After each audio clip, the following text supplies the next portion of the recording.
Let's see what we did last time. Yeah.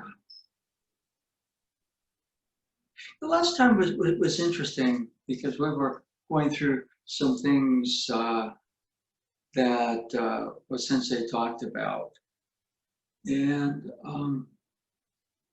how he referenced a lot of experiences with what he called the gods. You know, he used the Shinto pantheon, but it's interesting that, you know, I would use probably archetypes as opposed to just like the gods and goddesses. In fact, if I were to, you know, he uses the word universal a lot. I would substitute the word archetype. And it makes the whole thing maybe a little, the universe. What does it mean? Well, I think of Star Trek, and the boldly go where no one has gone before. The universe is a vast place. But then again, you know, so are we. I mean, we have a physical body, but to some degree, the actual sense of who we are is much greater than what we normally experience ourselves are. So the Sensei so freely throws around the names of different gods and goddesses, and to some degree sort of expects us to understand it. And of course, that was his personal understanding of his relationship with these archetypal forces. And so last time we kind of looked at this one section, and yeah, it was interesting. I had a phone conversation yesterday with Nado Sensei, and he likes the word character, and I was using the word archetype, and he kind of went, I don't like that. I use the word character. So yeah, okay. So there's a lineup that self has, and one thing that O-sensei kind of talks about is a mission. So just going over what we did last time. Okay. Okay, all of this, meaning a vast amount of experiential direct contact with, was imparted to me by the deity Saru Taiko on December the 16th, 1942. He was born, his birthday is December the 14th, so it's a couple of days after his birthday, so he would have probably a pretty good recall of it. That was 2 days after my birthday, 1942, okay, right? Between 2 and 3 in the morning, okay, all of the gods of Japan gathered and brought Aiki truly into life, fostering universal spirit and what he calls Shochiku Bai swordsmanship. That's a pretty big statement. All of the gods of Japan, meaning each nation may have its own sort of protector energies, better angels, whatever. They gathered, okay, at the conference, and brought Aiki truly into being. And you could argue that part of that was his own realization of what Aiki was probably very heightened at that time. It's a direct experience of direct contact with these universal forces and energies, which he gave, you know, I mean, they spoke to him, you know, in his own native culture. So Saru Taiko was one of the kami. And Shochiku Bai no swordsmanship. Pine, bamboo, plum. Oftentimes it's really read the other way. Ume is plum. It's got a sharp C, triangle. It's symbolized by Ikumusubi. And then there's the circle, which is the bamboo. And it's symbolized as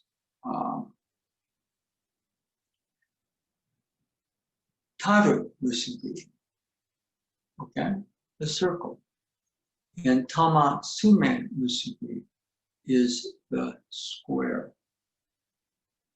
okay? And, well, triangle. Everything starts in Aikido from the triangle. The Hanmi, whatever you want to call it. Blends take place in the circle. This one Aikido teacher used to drive Hikizuchi sensei crazy because he used to say, Sankaku ni musunde ite, blending in a triangle. And it was kind of interesting because, I mean, I'd be in the office in private rant about this guy, and says this guy's only speaking like he knows stuff that he doesn't know. And I thought a lot of it was just, I mean, there were maybe personal issues which led me to believe that high-ranking Aikido teachers could have personal issues, okay? And just for reference, it was not Anno Sensei or Tojima Sensei or Yanasa Sensei. It was another very high-ranked teacher. And so Hikizuchi Sensei, after this was many times, and finally he kind of was ranting about, he's always mouthing off, which blend in a triangle. And finally he says, Enni musubu koto da. It's the circle that you blended. I went, okay. So, plum, triangle, sho, circle, take, shiku, blending, harmonizing, and tama sume. Okay, and tama, or sho, chiku, bai. That's the pine. And the pine, the square, is radially symmetrical, so it really has no defined front or back. Okay, the circle, you can say center, circle, circle, center, and it revolves this way or that way. And the triangle has a point and a base.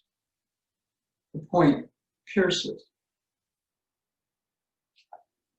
And the square was always kind of the most mysterious part of it all. And so anyway, he's talking about the swordsmanship of Sho Chiku Bai. But that also represents the Sangen, the three pillars or forces or fundamentals of creation.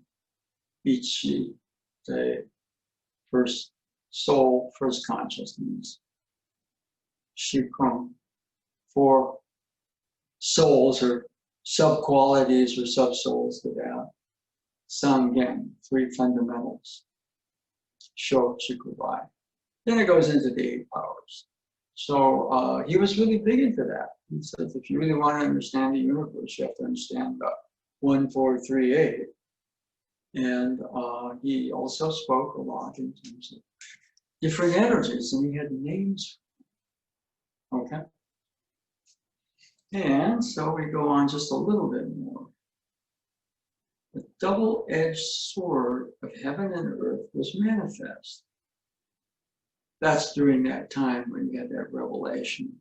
That sword symbolizes a spiritual movement that works to purge the world of filth and corruption. To accomplish this, first that terrible war had to end. I was charged with a tremendous task. The gods instructed me to construct a 36 mat Aiki Jinja, Aiki shrine in Iwama. So he got a direct thing. In other words, this wasn't just about stuff he was supposed to think about. He got a task. He was given, in some sense, an assignment or a mission. And I think the mission was past the actual building of the shrine. But the building of the shrine was a very important thing for him to focus and to put himself on that, we'll call it heavenly mission. Okay? Then the atomic bombs fell on Hiroshima and Nagasaki, and the emperor called an end to the war. Since then, Japan has been tied together by Aikido. The true Budo of the gods will be restored. And so, one thing Hikizushi Sensei quoted O-sensei says, Aikido wa kami no Budo. It is the martial art of kami, divine spirit, divine forces, kami. And so when we're doing the actual physical training, which kind of has its roots in Jiu-Jitsu and Daito Ryu, we are enacting the movements of kami. And we ourselves come out of kami. So at a very deep level, somewhere from I more towards self to true self, we exist. Let's just say we are in a very pure state of ourselves. Therefore, the forces and energies that gather around us at that level of ourselves are divine or almost divine, therefore kami. Therefore, being kind of a consciousness that those forces gather around and through, we are also kami in that way. And O-sensei was put on a divine mission. And so each of us sort of has a mission. And a lot of what we're doing here in the world of I and the world is, to some degree, finding our mission. As we find the mission, we also find our path back to self, true self. So, that's maybe my reading of some of this stuff, which, is important. There are a lot of his words, love, peace, but all of those need a focused approach. And so the Aikido training, of course, we're learning about Aikido and training in the movements and studying the philosophy and possibly studying O-sensei. But we're also supposed to use the training to find our mission and therefore find ourselves. I, in this particular level, is very confusing. Many things take our attention. And one thing I try to explain as best I can, Aikido is to take you more towards yourself as a soul. I is an aspect of soul.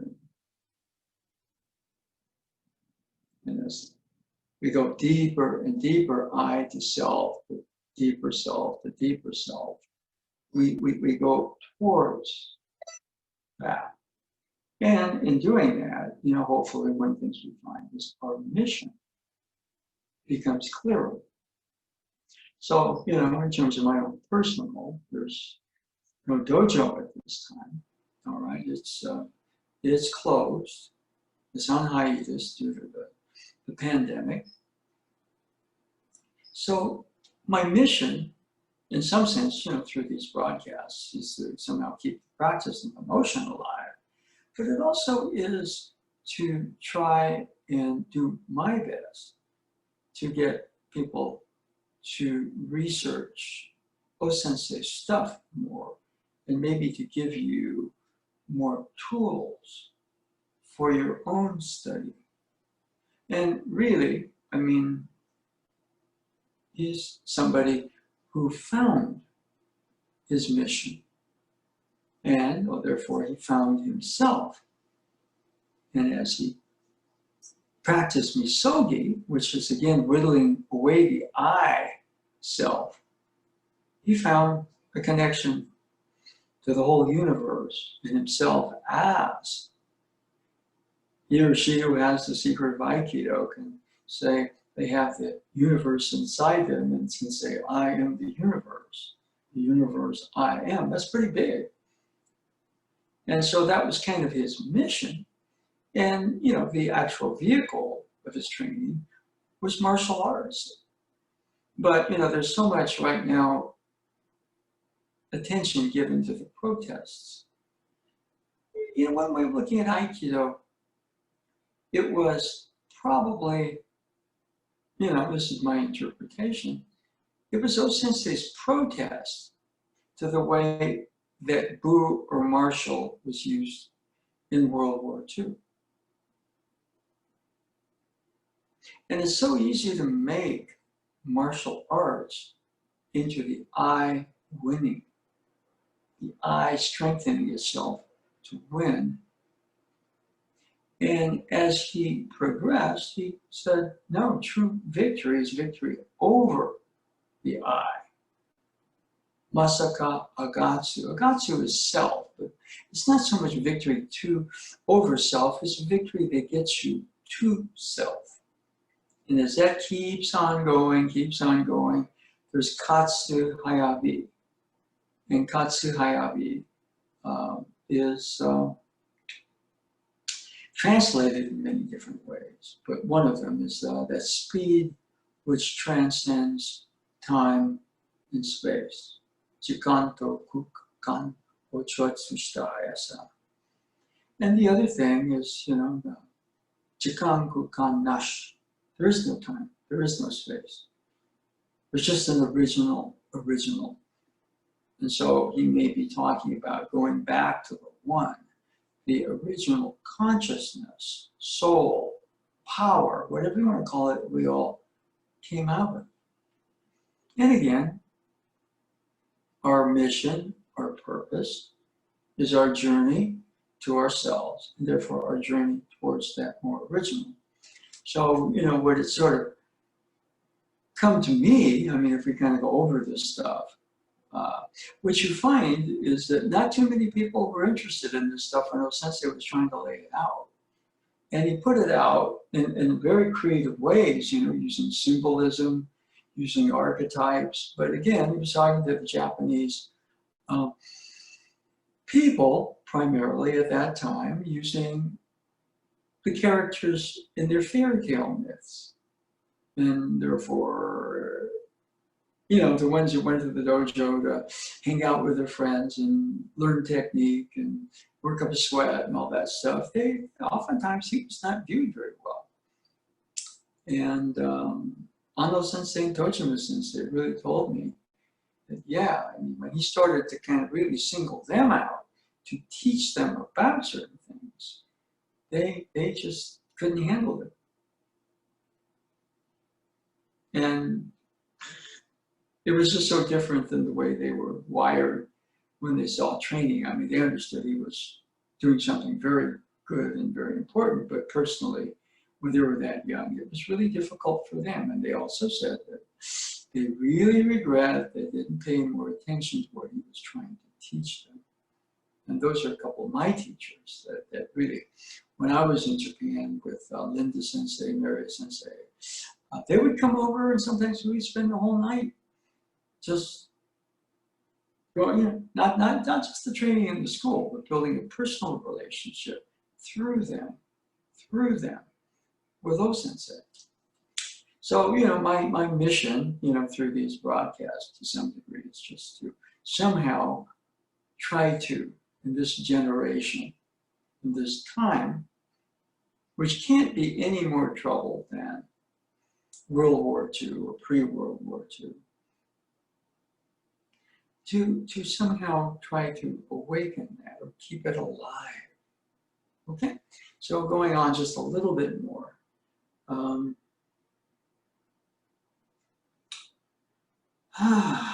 Within the powerful name of Ananomuraku Mokuki Samuhara Ryu, all the techniques are contained.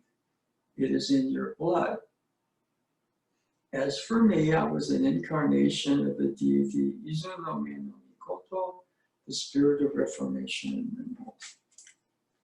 So he goes into a couple of other names. The Dragon King, Kami. He's not just the king.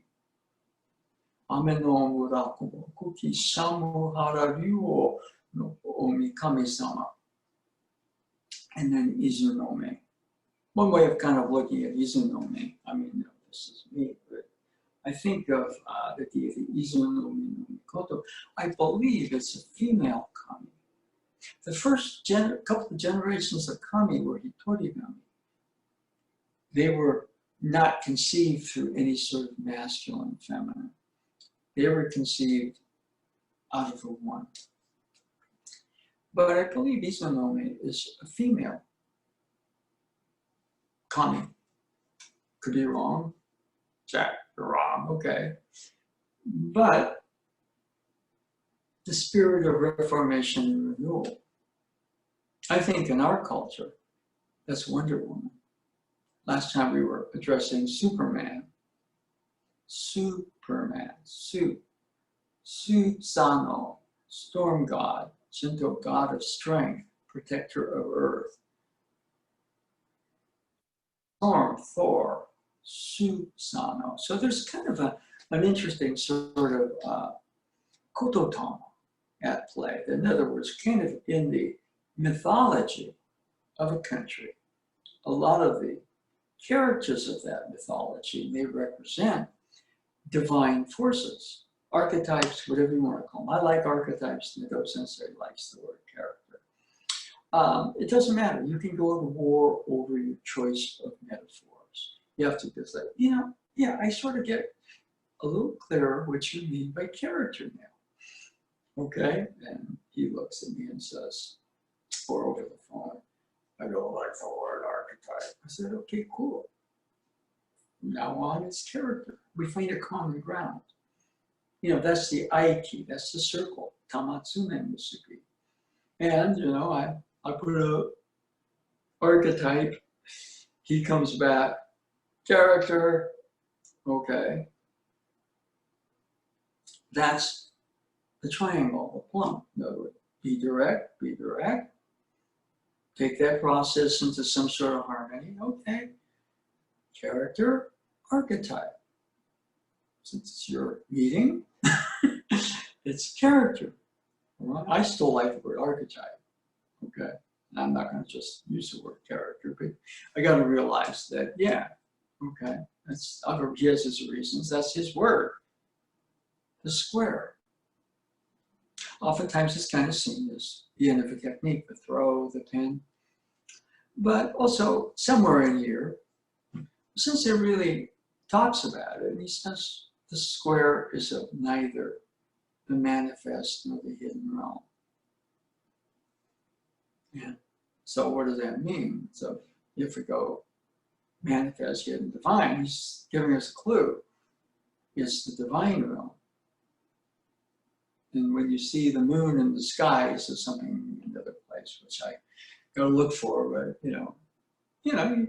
you see it, and it's full moon, half moon, quarter moon, somewhere in between all those.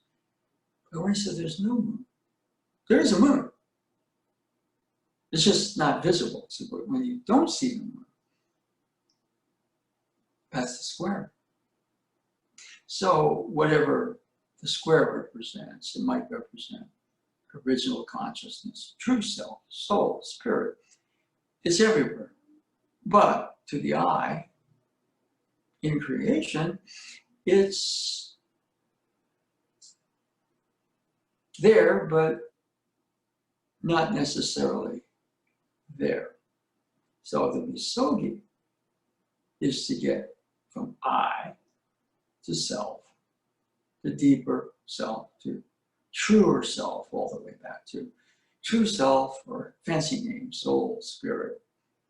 And at that level of the consciousness, the energies that come around, because we attract the energies depending on our level of consciousness. So we're having the world of I right now, which is being pressured by coronavirus. and social unrest and economic instability. As we go towards self and deeper self and deeper self, the energies that accompany ourselves at those levels are increasingly more their original. I mean, things like power. You have anybody in the world of eye power, unless they start to do some interior work, you make them dangerous. So we're running into that right now. We're protectors of the people. We're killing people. That's the world of I. And so when Osensei is talking about peace, he's talking about, of course, that needs to be changed. He talks about the warrior, of course. No brainer. War is not good. War is awful. But the work is to do the misogi, the interior work, as well as whatever we need to do out there, to get more back towards the original. Then the actual energies or worlds we are in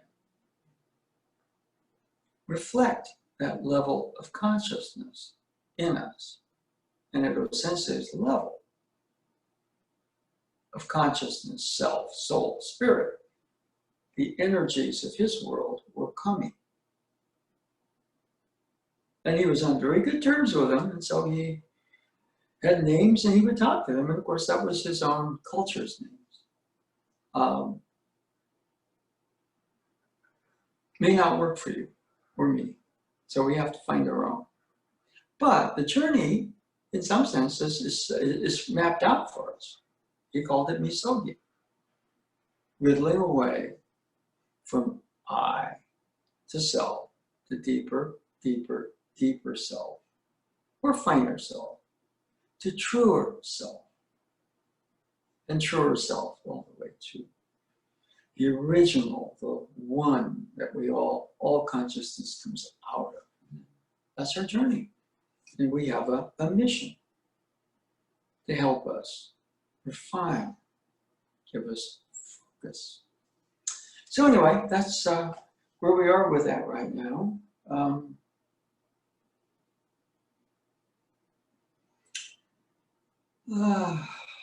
One of the things, I think it was the last thing we read, so I'll skip a little bit. All power is derived from ki and is linked to emptiness. So, part of misogi is clearing oneself, not adding more clutter or more knowledge or more IQ points, but clearing ourselves. And it says all true power comes out of ki. So ki is something very, very original, one of the motive force for creation.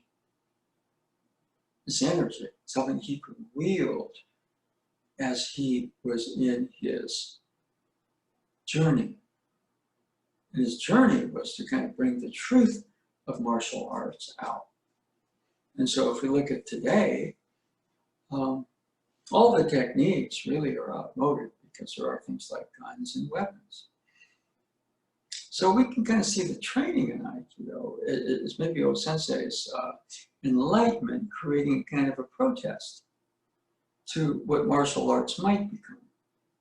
And martial arts these days, the traditional arts try to still hold to a lot of the value, but increasingly martial arts has become a sport, okay? And when it's a sport, you're supposed to win. And winning becomes the objective, as opposed to finding yourself, finding your true mission. So I think you saw dojos as places that could allow us not necessarily to become invincible martial artists, but to find ourselves, find our purpose, align it then to this journey back to our true self. Use that journey, the way, is kind of a directional finder.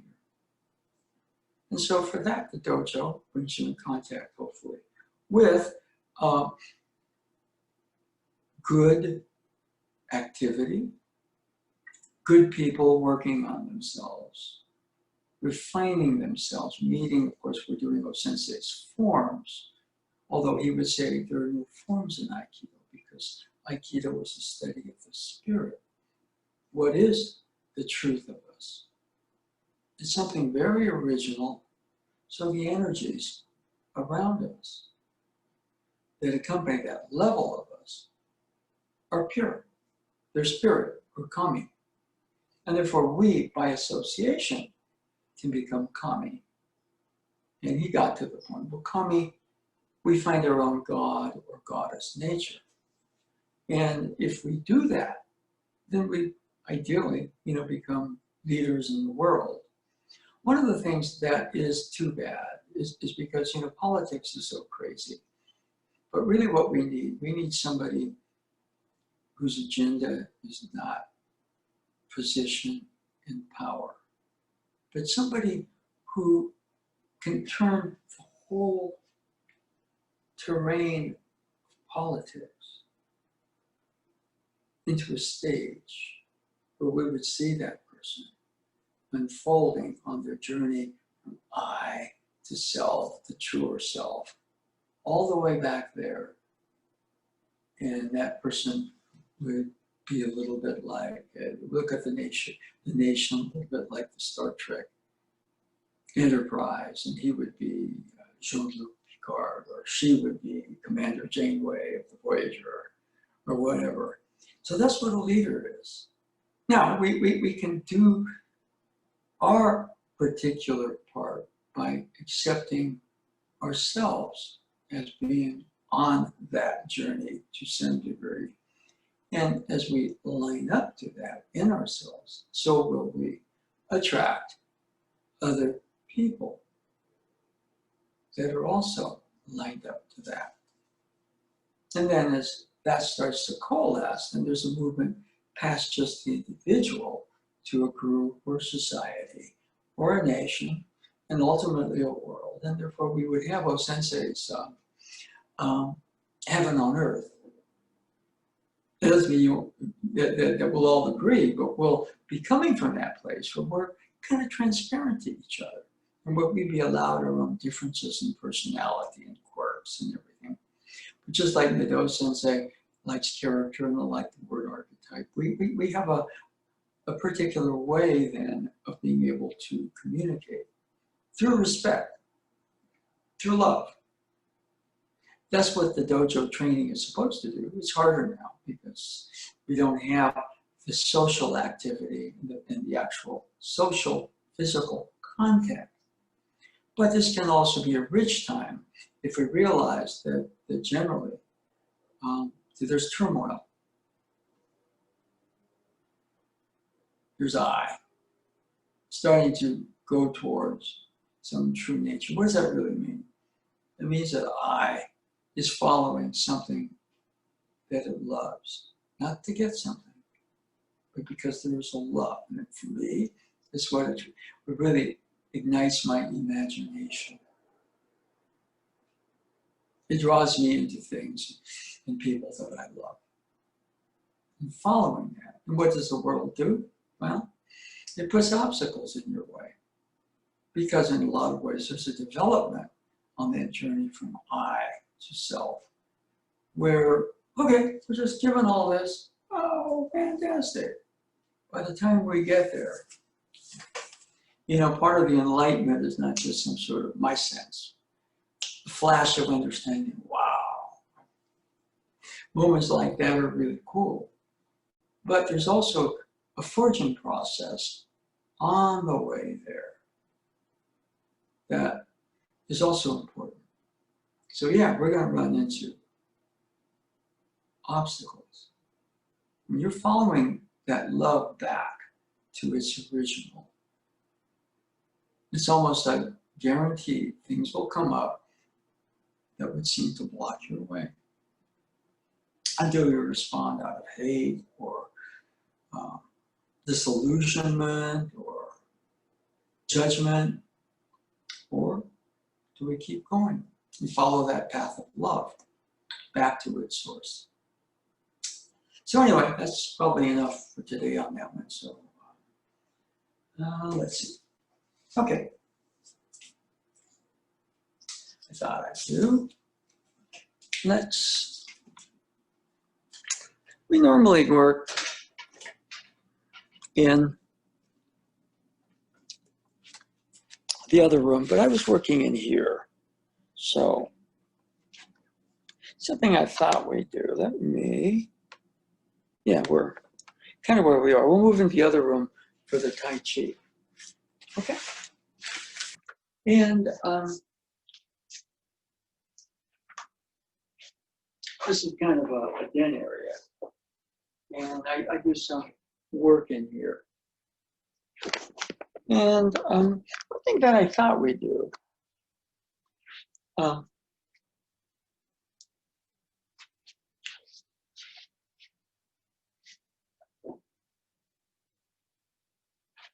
we've been doing a lot of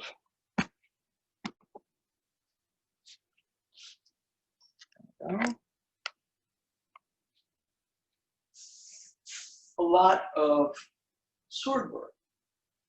And this is something that I've been kind of toying with a little bit, okay?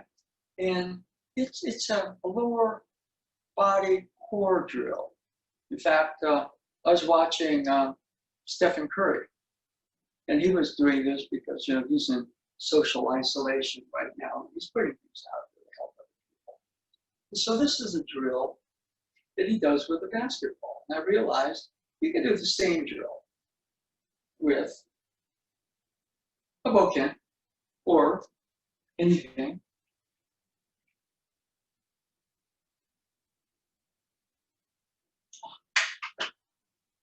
Put it over here.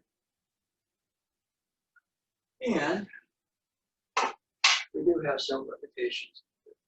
But what the drill is about, it's about really strengthening your core. Okay, now for example, Aikido is all about free movement of the core. And one of the things, for example, with Mr. Curry, is when he first came into the NBA playing professionally, he was getting hurt a lot, mainly in the ankles. And so what happened is, what do you do?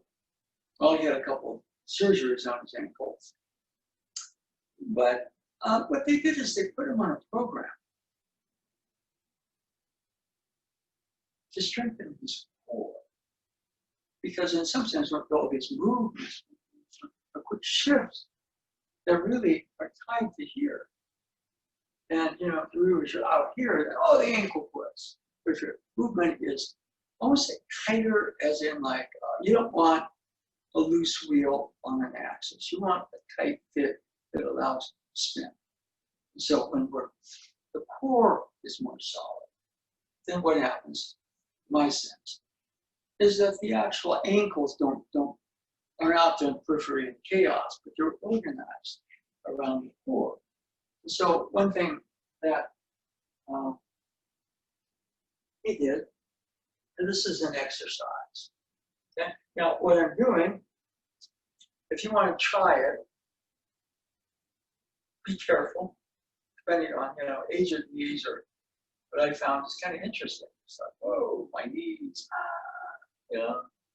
Okay, so what I'm going to do is take a step back with my left leg, and we normally grab right here. I'm going to do left.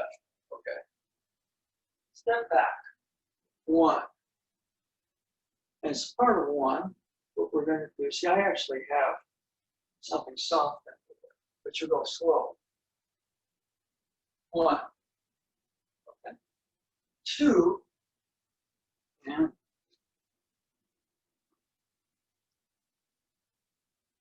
1, 2, a lunge, 3, mid position, 4, all the way up, and repeat 1, step back. 4,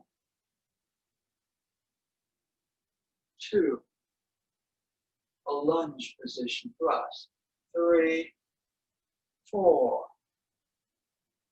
1, 2, 3, and 4. Repeat once more if you want. And 1, 2, 3, 4. And Curry's motion is with a basketball. But you could do the same thing with a short staff or a bokeh. And what happens? I was amazed at how I could feel the strength in the knees and the hips, because we do a lot of very fast changes, boom, boom, or a lot of turns and pivots. And so apparently, that was just a core drill.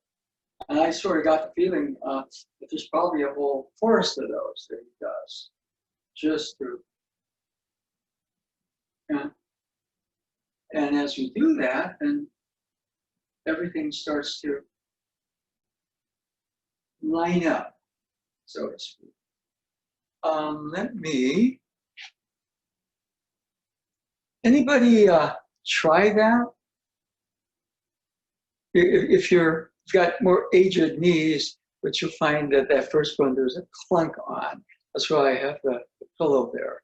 But my second one was noticeably better. Okay, and then what he says do 10, I do 5. I haven't tried it yet, but I imagine he could probably do 50. I'm not going to try that, but it's interesting that as that happens, you do get a sense for that knee. If you're getting bonk, kind of goes, and so that you're starting to. You could say the body is strengthening, but you're also getting more of an integrated level of body. Okay, anybody try that drill? Good, David, any feedback? I can hardly do it 4 times before I feel like my legs are just about to fall over. Yeah, see, that was me too. I made it up to about 3. We just don't do that, right?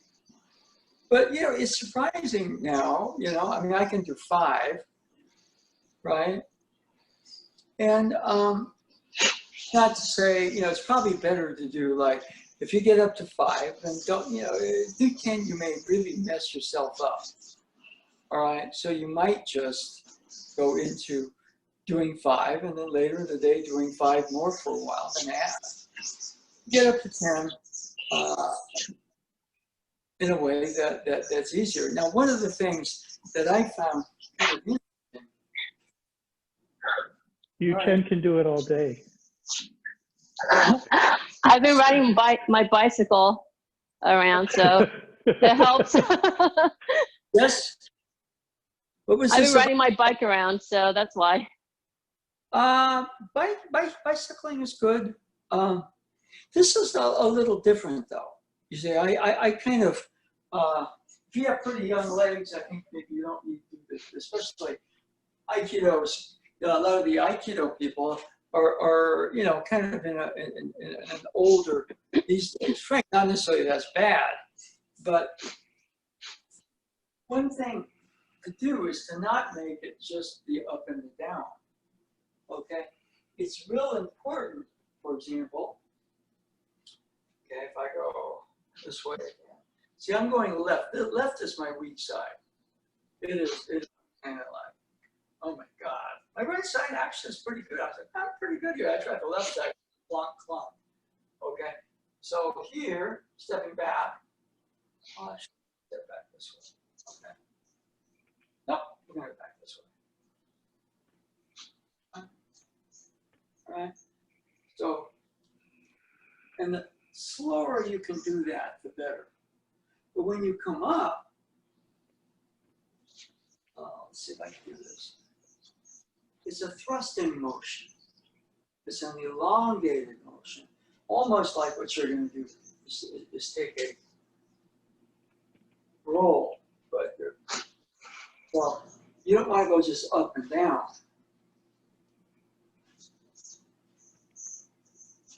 There's there's that, and then there's a straighten. The straighten is tricky because you go here, you go but and then here the full, and then you take a step back. Boom. That was smooth. Actually thrust out, going, boom, boom. That was smooth.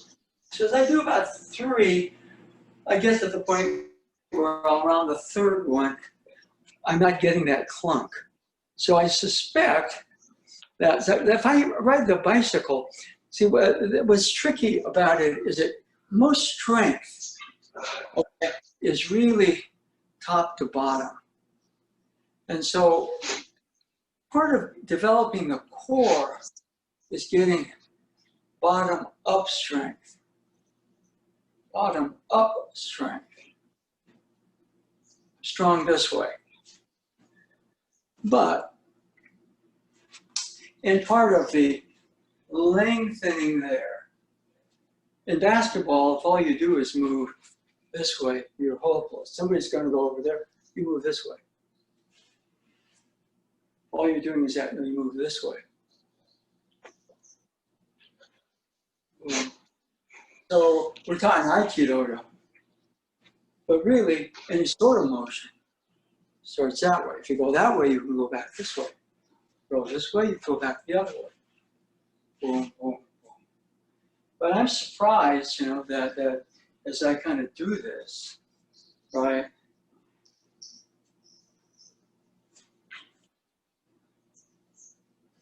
That thrust forward is really hard. And then straightening, finding the vertical on that.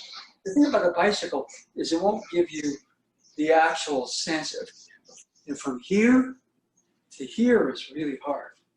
I have to really focus to do that. Out, up, raise, back, ooh, out, without losing balance in this thing. That's hard. As you do that, you're developing some core strength. So continue to ride the bicycle. Bicycle riding is good. I should actually do more. Anybody? I'm sorry, Sensei, could you do that a couple more times? You were off screen, so I couldn't really see. Yeah, well, okay. The motion. Okay. All right. Okay, now this time what I'm going to do is step back with my right foot. You're still, I can't see the back part. Yeah.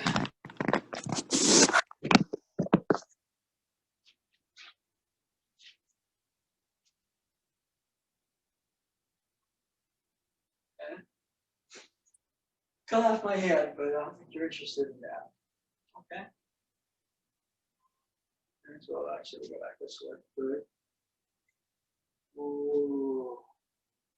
Now here, instead of going up, what you're doing is you're extending up, then up, and then finally raise. So that part of it is hard. Really difficult to get from here to here and keep the alignment. That's where developing the core is very different than just developing your extremities. Okay? And just about anything. So just a motion like that, like that, like that, is all core motion. And see, I'm really good here, but actually adding, as you get older, it's harder to do the up and the down. But I was surprised, the hardest thing for me is the out. All right, Curry does it this way. He kind of goes He goes back. Whoops.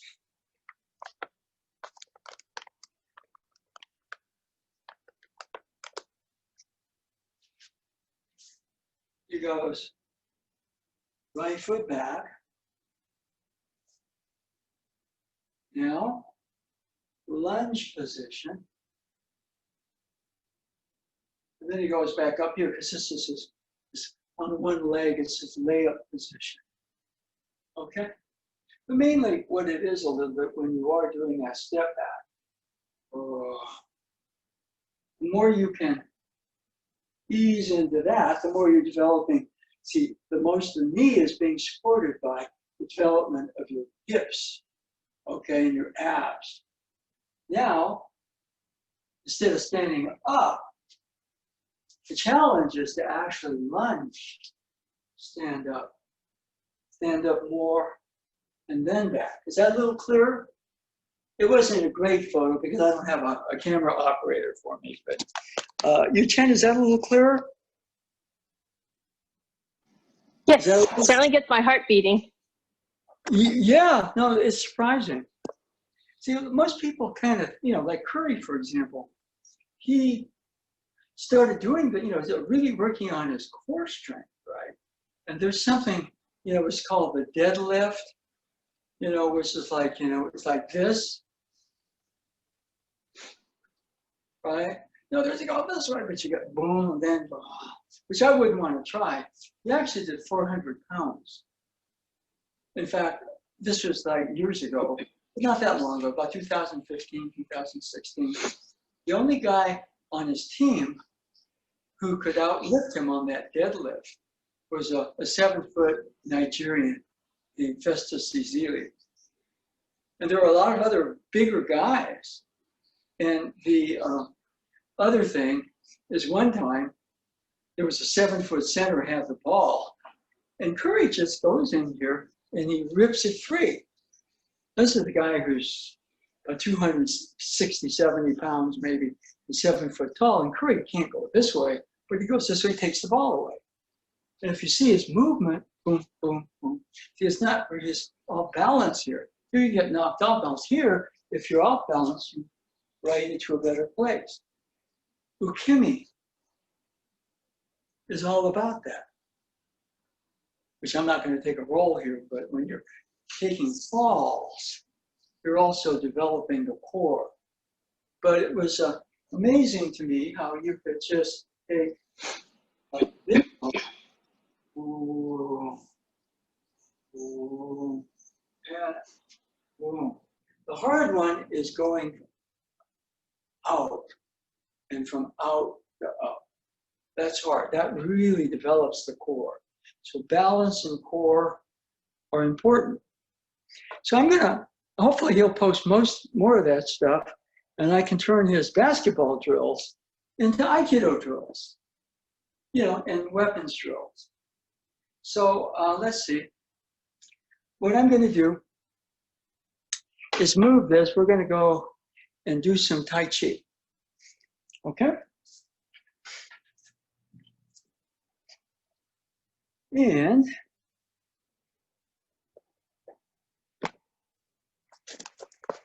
okay. Yeah. And what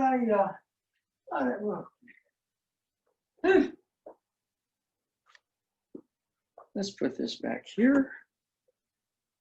And let's lower that a bit and see if that doesn't help. Yes, now I have a head. And a couple of things. I was looking at Master Choi. I have some videos of him and also some photos. And we're going to try a couple of moves and an update. Okay, so the first one we're going to try is single whip crease down. See, what I was doing here was I was kind of going and dropping right in the middle. But what I'd like you to do, same thing, is see this leg here, how it's straighter? This gives you more of a stretch in that direction. So instead of dropping the center, See how that leg is straighter? Now the arm goes down to knee level, and then you come back up. This is a little bit like Steph's lunge. Foot out. And that leg there is straighter.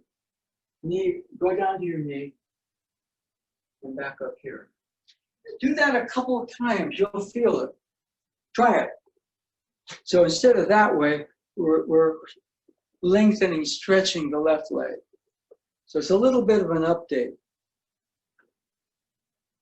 I remember Master Choi doing the drop this way, but I can see why he might have kind of shifted that in later years, because it's a better stretch.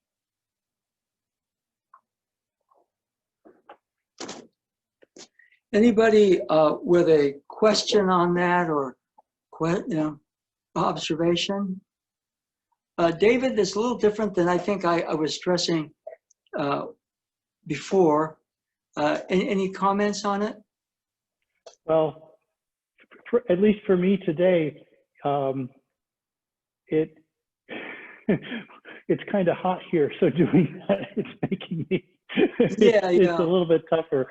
But yeah, I definitely feel like I'm getting more stretch through the left leg, where before it was just, I felt like I was sort of crouching in the middle. Right. Now I'm definitely getting that left leg much out. Smoother. Yeah, that's good. Yeah, that's good. That's good. Yeah, that's good. It's much more flexible. Okay. Good. Don't do that too many times, because I'll tell you, there's a lot of exercise in Tai Chi, because Tai Chi is about the core.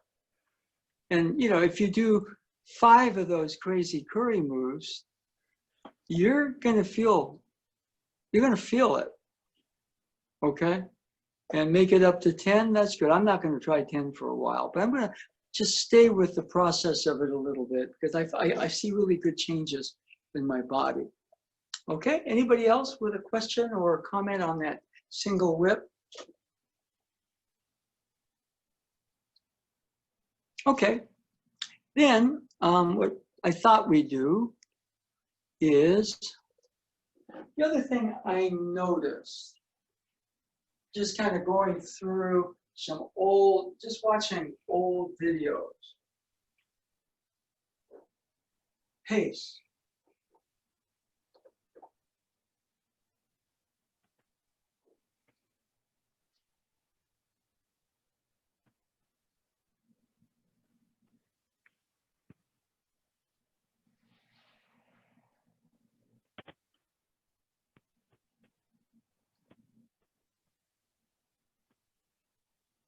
Okay.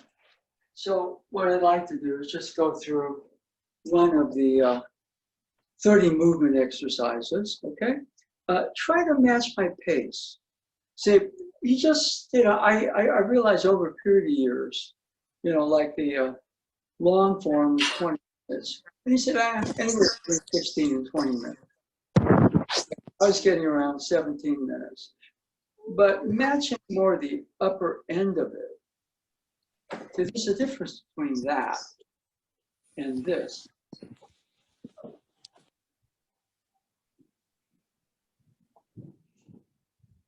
If there's this, which is good, and then this. All while you're breathing out, don't worry about breathing out or in with the movements. But we're going to go through the 30 movements at a different pace. Okay?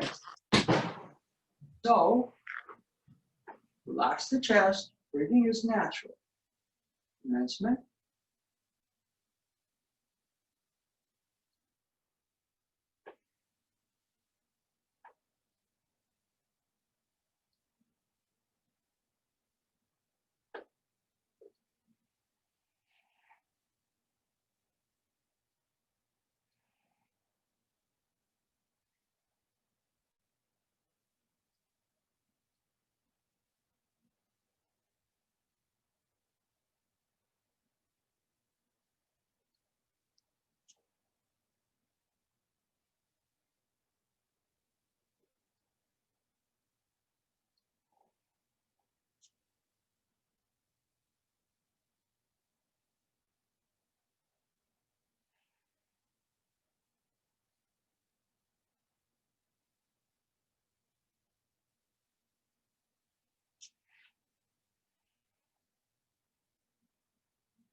Okay, so we're going to work a little bit more on that. But I think what we'll do is we'll move into the other room, see if there are any questions, okay?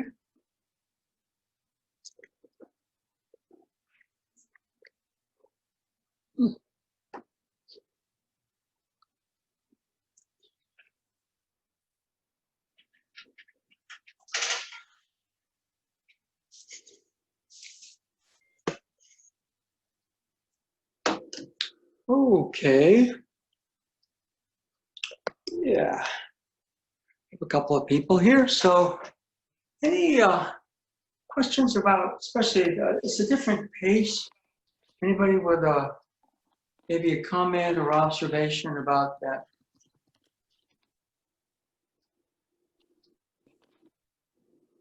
Difference between that and that. It's a little different. Anybody? I was gonna say, for me, the pace felt more natural, and as we went through it, I could see more where I was drifting from the form, so it helped me out a lot. Yeah, the thing about energy is a lot of times, if you're being pushed, you'll rush. And if you kind of flow, you drift.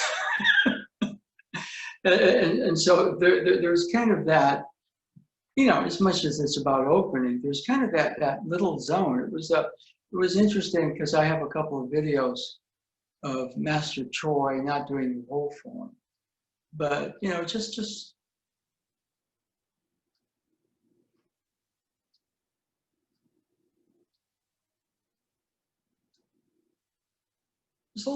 there's a whole different thing there. Yeah, that's and to be able to, there's a focus that's needed to maintain that, as opposed to drifting off with it.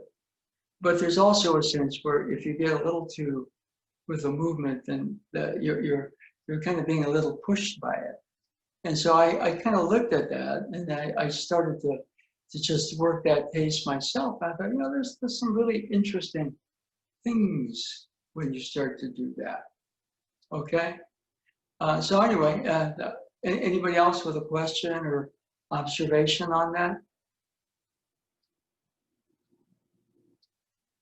Cliff, anything on your part? Well, as you know, I've done Tai Chi in a number of classes with a number of Sifus over the years. So I'm used to different speeds. Okay. I like to take things at different speeds. So I guess what I would say is I really enjoyed the speed we did today. Yeah. I thought it was nice and smooth. I'm feeling smoother. Although I'm still, every once in a while, I'm like, oh, I'm supposed to be going left because he's going to my right side of the screen, so I must be going left, right? So every once in a while, I just need to memorize the form more thoroughly so that I'm never going the wrong way. The one thing about the form is even the 54 group takes you 10 minutes, and it requires a lot of space. This one, all you got to do is clear out a little space, and you got 5 minutes. If you want to do more, you can just do several. You say, in other words, you know, I mean, if you do, you know, let's say 5 or 6, you've got a half hour practice. It's not learning all these different forms. It's really just finding that Tai Chi space, that flow dimension. Okay, and you know, there are ways that you can just sort of, not so much free form, but you know, ways where you just don't have to just stop and go from beginning to end and go from beginning to end. But I find that, you know, for me, if I got a little time, I might just do it, because it's about 5 to 6 minutes. If we do it at this speed, it's more 6 minutes. The speed I was going was more 5 minutes. So, you know, you kind of find that, oh, okay. But by kind of dropping down a little deeper, you find if you enjoyed it, that's a good sign. Okay. David, anything on your part? Or any more? I just noticed that it's a little bit different of a practice when you've been doing those deep lunges beforehand. Your legs are definitely in a different position. Well, yeah, ideally, what you kind of probably find, it's better to do the lunges first and then the Tai Chi. If you're going to do something fast, do it first and then do the Tai Chi. Okay? Master Choi, used to kind of say, well, you do this, but then you do Tai Chi after that. See, what I used to do, was I used to do the Tai Chi and then I would sit or meditate. And then he said, no, you should actually meditate first and then do the Tai Chi. But I always found the Tai Chi gotten into better meditation space. So you gotta, even though somebody gives you great advice, sometimes you also have to see how it works in your system. Okay, so I'd be kind of curious because I know that with Mr. Curry, he had a lot of issues with his ankles.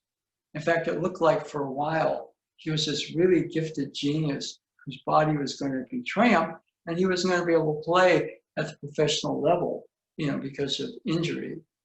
And he found something, and what everybody said is he really started working his core.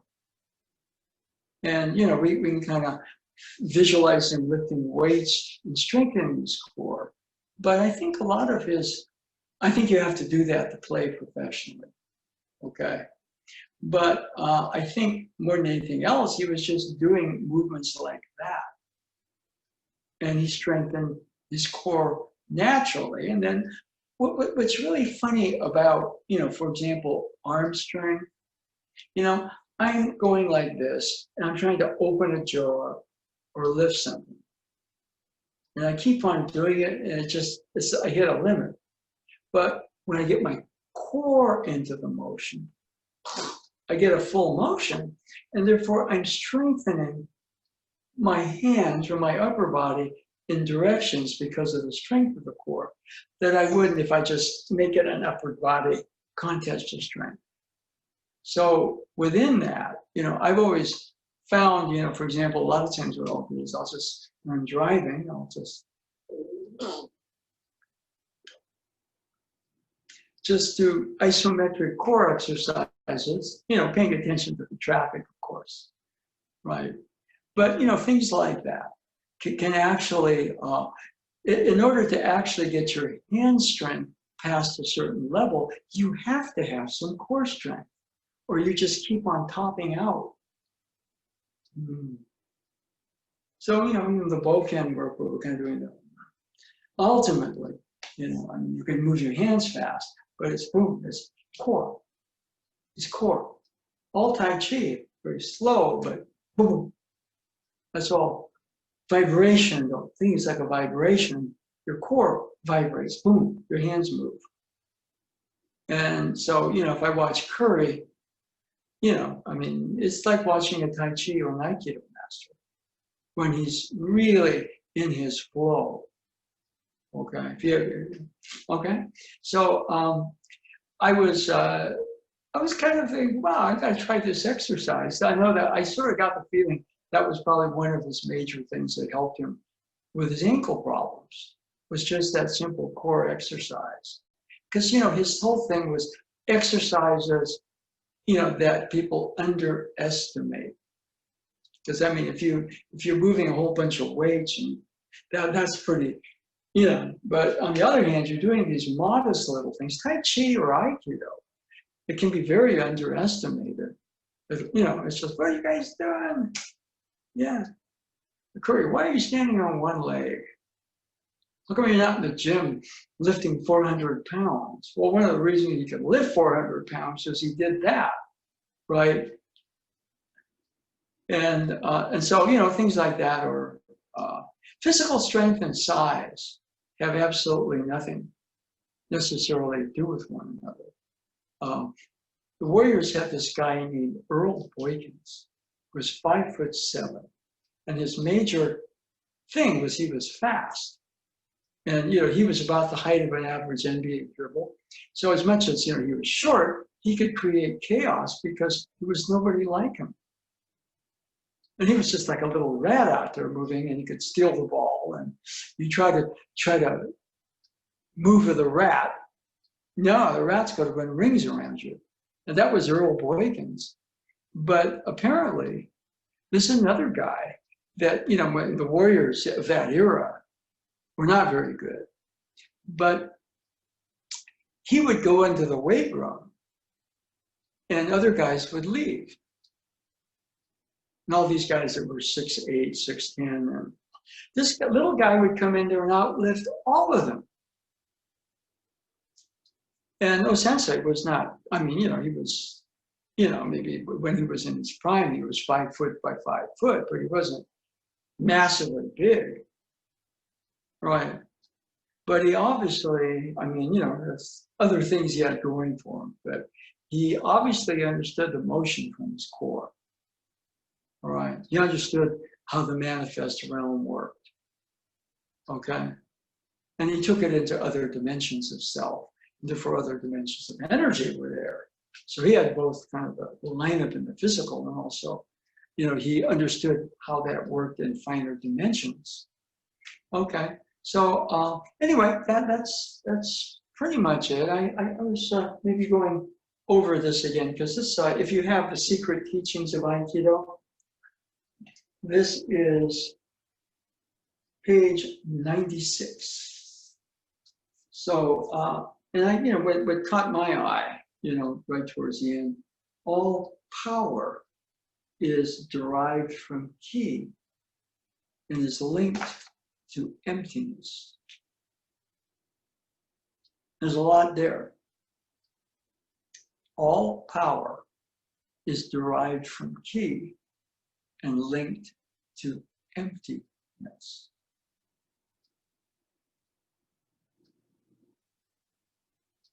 So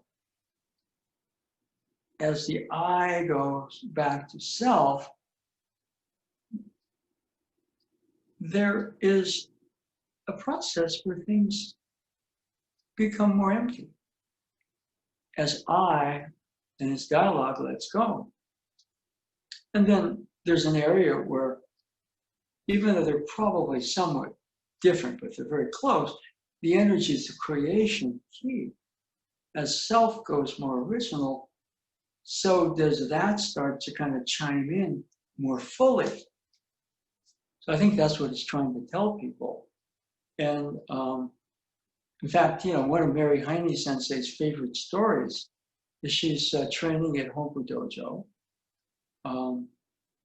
Generally, the women trained with each other because it was a very sexist society. And the men wanted to go at it with each other, so the women trained with each other. And so what happens apparently is O-sensei comes in and looks at everybody, and he kind of takes the class over and lectures everybody, and accuses the men of what he calls ude kurabu. Just comparing the size of their forearms, just physical. And he balls them out. And what really blew Mary's mind, you know, just blew her away, was she says, you know, the only people that are really doing Aikido in the dojo right now are the women.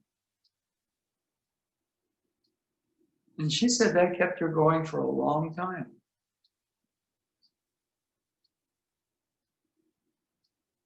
The only people that are really doing Aikido here are the women. Because they weren't into this contest of strength. They were training well. They were training with some awareness and consciousness. It's just that they're the ones who are doing Aikido, not you guys who are just trying to bang forearms. Okay? So, you know, I mean, it's probably fun to go out there and bang forearms, you know, but there was an area where that was interesting. So all power is tied to ki and linked to emptiness. Women were not in a contest of strength. They were into something that was bigger, fuller, more original. Therefore, they were the ones who were doing Aikido. It was interesting. So, that's something to file away, right? Robert Fraser has a very similar story. He says that one day, he wanted to go to Hombu Dojo, and, those days, Nidan, second-degree black belt, was a high rank. Third-degree black belt. Somebody who was a black belt really puts you through your paces. You go out there and go bang, bang, bang, bang, and And so he gets there, and this woman from the States, I think Virginia Mayhew, she kind of brings this guy over who's just flown in from Australia or somewhere, and he's just off the plane and jet lagged. And he basically, she says, well, would you take care of so-and-so, Hugh, today? And so Bob Fraser said, he's thinking, oh, what a pain in the butt. I want to come here and really work out and push myself with some black belts. And here I am, I'm given the task of looking after this guy. And I think part of him said, well, she didn't want to do it, so she put him off on me, right? So he wasn't feeling great. And so, he's training, and he's just being with, and where possible, assisting, and not, just basically trying to start very slow and let this guy come up to more what Bob's level was at that time, without really pulling an ego trip, okay? And so right in the middle of this, of course, Sensei comes in. And as he was in the prior story, he balls everybody out because he just sees a bunch of people, I training with I. And so he makes a statement that totally blows Bob Fraser away. He says, the only person that's really practicing Aikido in this room right now is Bob Fraser.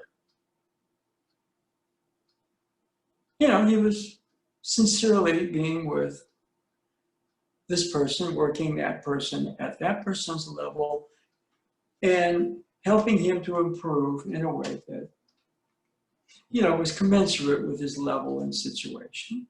And he probably knew that Bob was having to work through some personal stuff to do that. And so, the Mary Heine's story and Robert Fraser's story would lead you to believe that O-sensei's sense was that, there was a lot about development and the I going to self as opposed to just, getting in good shape and getting good technique. You see what I mean? So, that's just always been kind of fun for me. So that line there, all power comes from ki and is tied to emptiness. So if we're going to do anything, maybe we just let that kind of just sit with that for a bit. Anybody with a question or comment? Okay, anyway, what I'm trying to do is make sure my living environment stays somewhat in order. And you'd be surprised, the whole living room. Today, I cleaned some of it out. It's because there are all these empty cardboard boxes. And then what happens is I kind of folded them up and took them to this fiber place, which was supposed to be open, recycling place, open until 4, but I go there at 3:30, they're already closed. So I got my whole car cluttered with cardboard. So I'm going to try to go early and recycle. And then I come back and I'm going to fold some more and recycle some more. So I'm going to call it for today for the Aikido, but thank you all for tuning in. Okay? Bye-bye. Thank you, Sensei. Thank you. Thank you, David. Bye, Bonnie. Thank you, everyone. Bye-bye. Bonnie, are you in a cave? I am in a cave. It's the Earth Angel Radon Health Mine in Montana. Oh my goodness. So I've been getting The some good energy. Radon Health Mine. So what a noble endeavor. Bada bing. See ya. There's always time for a chemistry joke.